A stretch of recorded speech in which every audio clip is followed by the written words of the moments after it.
Good afternoon. Nandito po kami sa river, sa Kawa dito sa Akiruno. Katatapos lang ng aming baptism and then I just grabbed the chance para ma-interview ang mga kasama ko dito para sa testimony kung paano silang tinawag ni Lord. So unahin na natin syempre ang aming kagalang-galang na pastora, si Praise Pastora the Lord. Delma. Hello po! Praise God and to God be the glory po at maraming salamat sa ating Panginoon dahil tunay po na ang Diyos natin ay buhay. Ano po?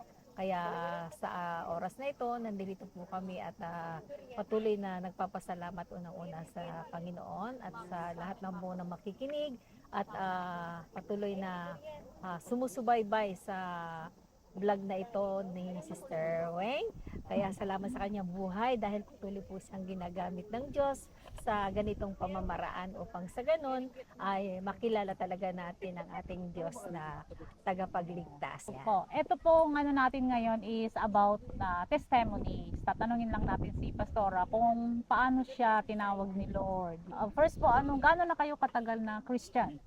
Praise God, ako ay tinawag ng Panginoon since 1997 sa Tagal na rin po, no? Yes, sa gawain pa ni Yahweh El Shaddai. Kaya Sister Weng, love na love po ang gawain na Diba? yan. To God Parehas be the kami. glory. Magka-sister kami sa El Shaddai, sa Amen. gawain na yun ni Brother Mike Vilabde. Yes, salamat po. At kung Salamat din sa buhay ni makakapanood- Brother Mike at nagamit talaga siya para kami maging ganito, yung faith namin. Amen, Yan. amen. So, And doon. to God be the glory dahil talagang ito yung first step na ginamit ng Diyos sa amin po para kami ay True. talagang magamit talaga ng ating Panginoon. Yung faith na naitanim sa amin, talaga namang natanim na malalim. So sabi nga sa Bible, 'di ba, kahit maliit na buto ng mustasa, pag naumpisahan 'yon, pagka tumubo 'yon is magiging mayabong, malaking Yes. puno na maraming madadapong mga ibon at makakalilim ng mga hayop. Yun. Amen, amen. At saka Sister Weng, to God be the glory, dahil since nang ako'y tinawag ng ating Panginoon, so marami pong mga bagay talaga na ginawa na hindi talaga nakabuti sa ating Panginoon. Kaya ito po yun po yung chance na talagang first step na tinawag ng Diyos. Ano po? Dahil hindi marami po, hindi ko maisa-isa kung ano po yung mga pinagdaanan ko, yung mga nangyari sa buhay ko. Pero unang-una po talagang ang Diyos natin ay makapangyarihan. Ang Diyos natin talagang gumagawa ng himala at nagbabago ng buhay ng isang tao. Parang ang inyo pong lingkod din talagang binago po ng ating Panginoon. At Sister Weng, sabi ng 2 Corinthians 5:17, ang isang nakipag-isa kay Kristo ay bago ng nilalang at wala na ang kanyang dating pagkatao. Amen. Praise Totoo, God. sadyang tunay. Diba? True. Ano yung inyong nakaraan na talagang natalikuran nyo na Praise ayun. God.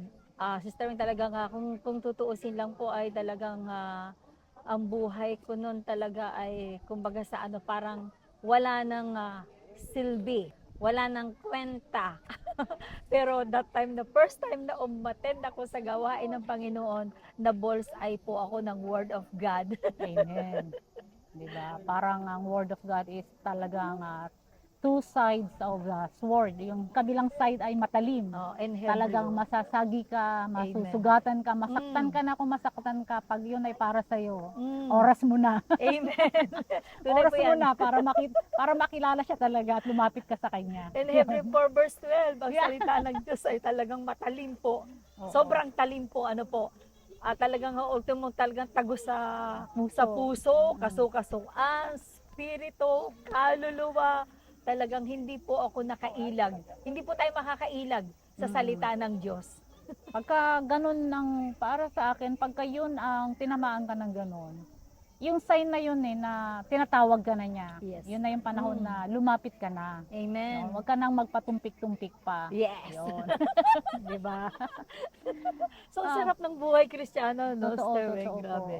Banggit ko nga po pala kanina, nag-testimony din ako. Yung kanina or yung kahapon pa. Dahil baptism ko today, alam niyo kasi itong baptism na ito, ang baptism sa water is parang lang naman na parang, yun na, ginawa rin siya ni Kristo, di ba? Si Kristo is nagpa-baptize din sa water.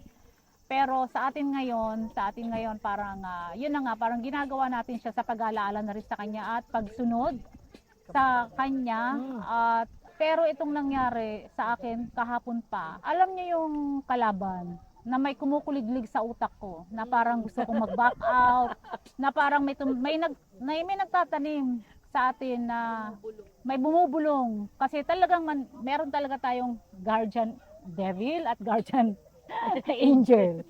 So, dapat lang talaga malaman mo kung sino yung bumubulong sa'yo. Yun lang talaga, pagkakilala mo na ang Diyos, alam mo na makikilala mo na kung sino yung bumubulong sa'yo eh.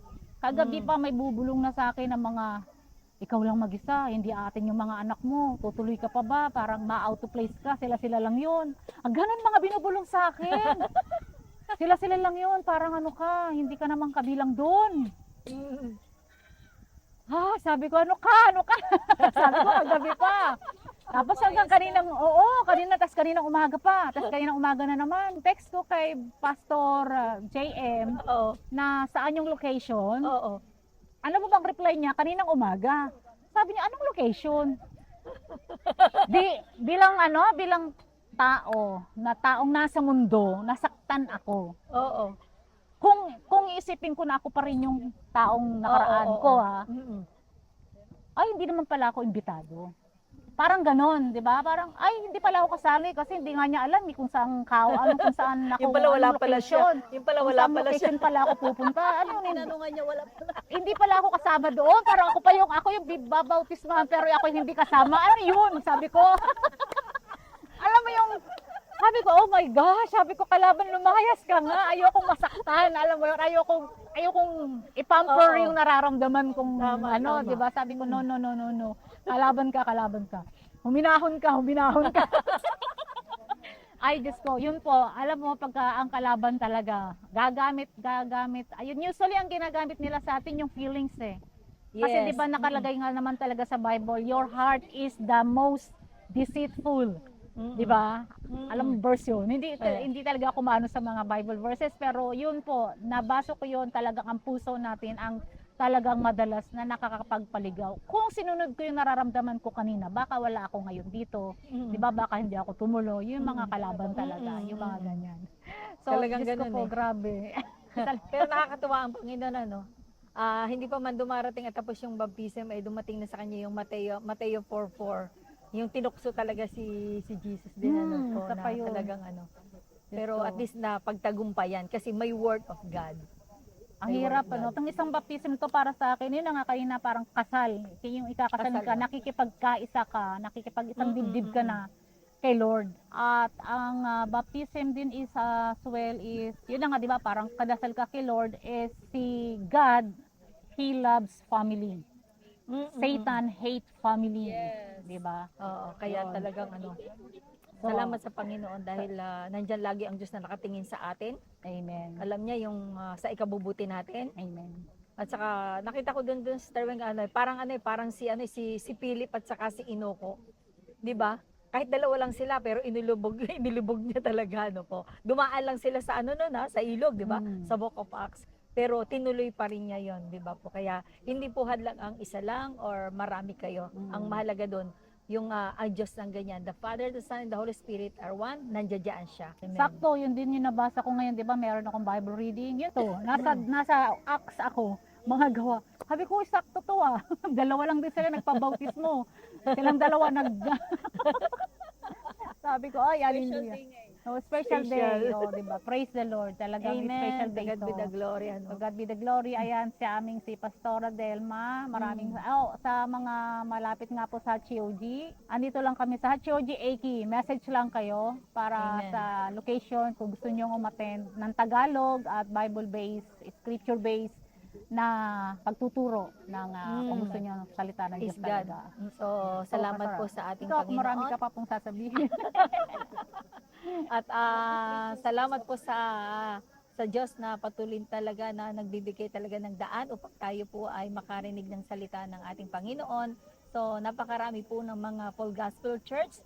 Kung saan po kayo rin malapit na Full Gospel Church ay doon po kayo umattend. At kung malapit naman po kayo sa HOG, sa Shizuoka, Yaizu.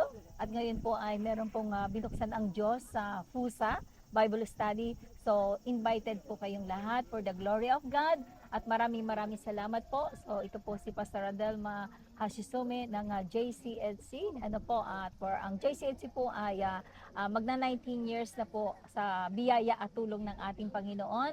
At salamat po sa lahat din ng mga mga miyembro at mga workers at lahat po ng mga sumusubaybay din at sa programang ito. Maraming salamat po at pagpalain po kayo ng Panginoon. God bless po sa ating Salamat lahat. po hanggang sa muli. Amen. God bless. Bye. God bless.